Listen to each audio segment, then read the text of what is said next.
Good morning. Good morning, everyone. It is week 4 of resilience, and we're talking about community. Strong people don't collapse because they're carrying too much. They collapse because they're carrying stuff that isn't their own, right? Resilience is built in community. We process together. We co-manage. We co-regulate. And all of that means that we are hardwired to be community. We are, some people call us herd animals. That's not true. We're troop animals because we're primates. Just like just like monkeys, they're out there picking lice off of each other's back. Well, that's our fundamental nature. And this whole Americano machismo, whichever culture you want to talk about, being the lone cowboy or the lone gaucho out on the prairie, that's a myth. That's not who humans are. And how do we come back to community? Because that's really a big piece of what we've lost. We live in the most stressed society on the planet outside of conflict zones. And why is that? Well, it's because we've forgotten who we are. We've forgotten that we live in community. We get in our own little car, we drive to our own little cubicle, we do our own little work, we go eat our lunch while we're reading a book, whatever it is, and we have minimal, we may have, work interactions, but we have minimal social interactions in our current society. So it's a big deal. Mm-hmm. Yeah, if you think back to like indigenous tribes, you have the hunters, the gatherers. Everyone kind of had their own role or has their own role, but they blend together. Where we might have our own roles, but they're more in boxes or in cubicles, like he was saying. And it's more about, the flow of it, asking for help when you're feeling overwhelmed. Or perhaps you're like me and you have this long to-do list and you're like, well, it would take more time to try to explain it to somebody and to delegate than to just do it myself. And that's not true, because once you explain it and, give them the tools to do those tasks, that not only frees you up, but it also empowers them to be able to do it on their own. And whether that's, at work, whether it's at home with perhaps your spouse, your partner, your children, I think that if you really look at all the things you do in a day, you can delegate a lot of those.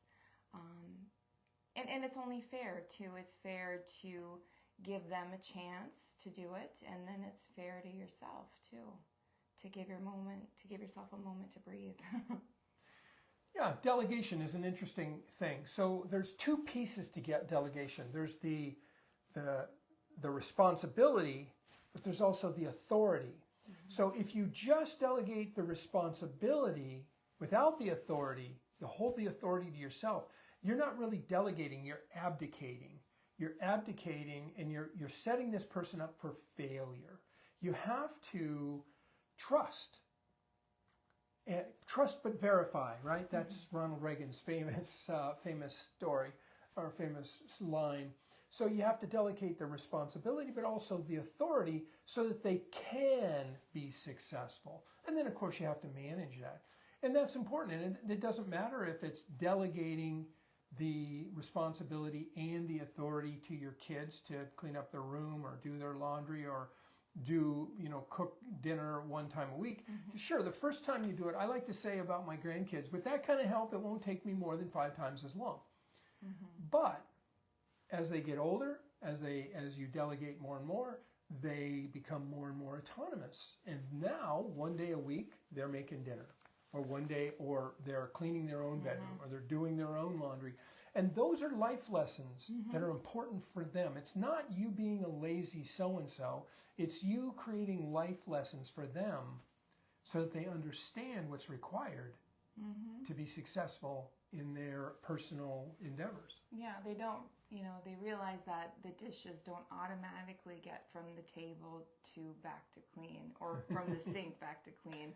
They've walked through those steps, and then they know all the steps. They know how to do them, and they have responsibility in that. But not only responsibility, but also, a little bit of ownership. Like, I can do this, or I can do that load of laundry. I've taught all my sons how to do their own laundry at a younger age. Like, if you need this done, you're better off just going and getting it done yourself, instead of saying, hey, Mom, I need this washed by tomorrow. Well, I do hear them, but a lot of times I'm busy and maybe I didn't get to it. So to ensure that things are done the way that on the timeline they want, teach them to do it themselves. Right, and then on another note of resilience, it's not always about delegating. Sometimes it's about processing, and we process in community. Instead of holding it all in to the point that you're boiling over. Sometimes just naming the problem can reduce the stress of the problem. And you bring it to light. Kind of sometimes fizzles away, even emotional things as they come up. If you can speak them out loud, I always think it gives them less power. Yeah. Sometimes we start our walk in the evening, and the first half is all about problems. Sometimes, not always, but sometimes all about problems. I would say, yeah. And then by the time we're turned around and headed back home, those problems are kind of dissipated. The pressure, the descent, the hardness of them has really softened. So just communicating is also resilience. Having just community to hang around with, to be with, to co-regulate with, to entrain with. It turns out when you're in close proximity to somebody, your heart, you have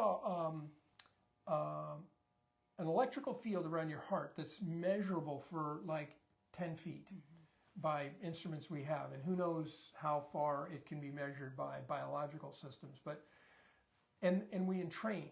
So my heart coherence blends with your heart coherence, and if I'm upregulated and all like this, well, if the whole group is like that, well, we're just going to escalate. But if some of the people are more regulated, then we all come down to a more regulated place. So just being in community is regulatory. So this sounds soft and fluffy, especially for us, hard charging, got to get it done, it's all up to me, make it happen kind of mentality. But we cannot forget that we have animal instincts too.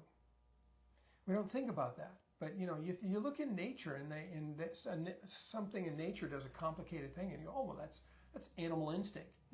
A beaver building a really complicated dam, or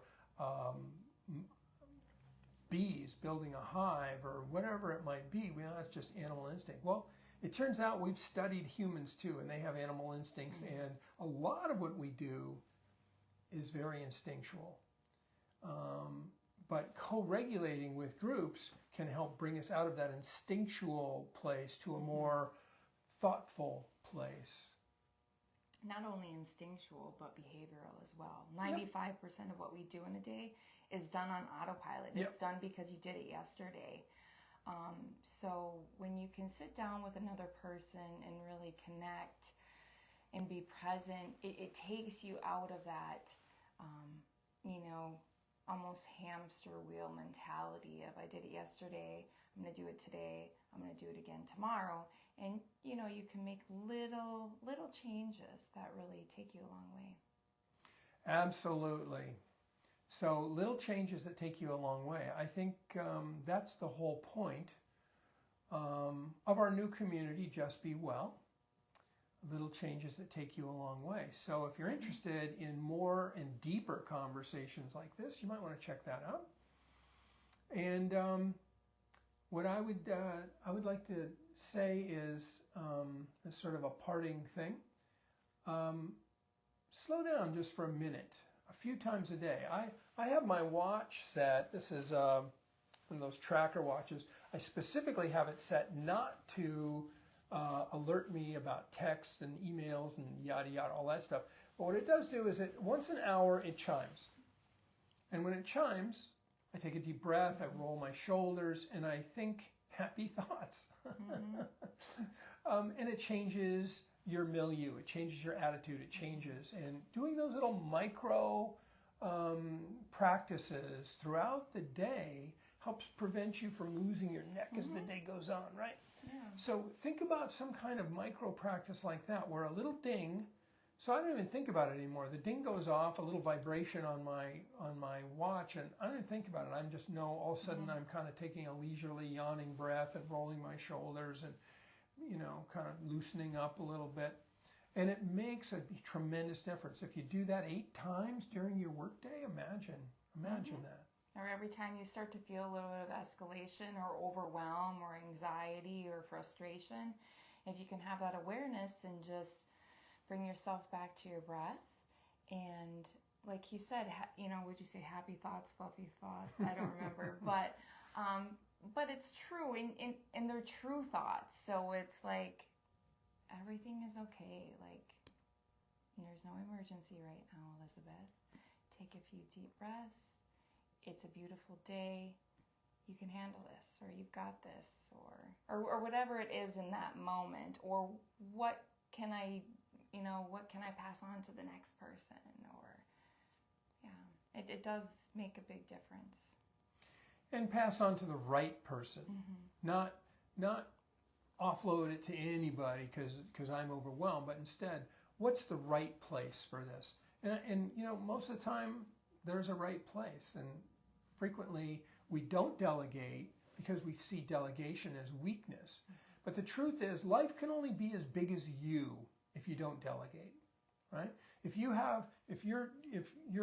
in a business, or if you're in an organization and you have to do it all and you have to approve everything and you're the only authority, well, the whole dream can only be as big as you. When you learn to delegate, that's when you can build real life-changing structures.